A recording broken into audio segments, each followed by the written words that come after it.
Hey friends, I want to share something that I think is very important for everyone to kind of hear, I guess. So in therapy today, I'd say I reached a certain accomplishment that my therapist enlightened me to. So I made a statement to her saying that I'm okay if someone leaves my life. Would it hurt? Yes, it'll hurt. I'll go through the natural woes, right? Just like everyone else. However, I'll still be okay. So having someone in my life is a plus, of course, right? However, if they leave, I'm okay. I'll be okay, right? And I have that understanding. And anyhow, I wanted to talk to you guys about grief. Grief doesn't always come when you lose someone physically, like when someone passes away, right?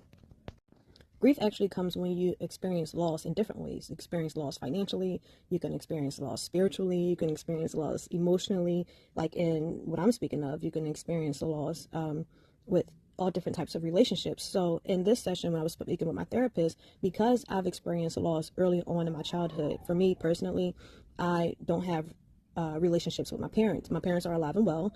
However, I don't have a relationship with either of them. So like real quick, what are the stages of grief, right? Denial. So for me, I was in denial that, you know, this isn't who I thought these people were. I'm like, no, it can't be. It's a figment of my imagination. Bargaining. Well, maybe if I show up differently, then they'll respond differently. Depression. What's wrong with me? Then, of course, lastly, my personal favorite is acceptance. The case of the it's like, hey, I'm a dope human being. You don't want to be here, you ain't got to be here. And it usually comes with the understanding of sometimes it's just not about you. People have their own personal purgatory that they just don't know how to deal with. In the same way I got my shit with me, they got their shit with them. And I'm gonna just move forward and continue to live my life the best way that I know how. Pray for them and keep it pushing. Just continue to count your blessings because we're all blessed.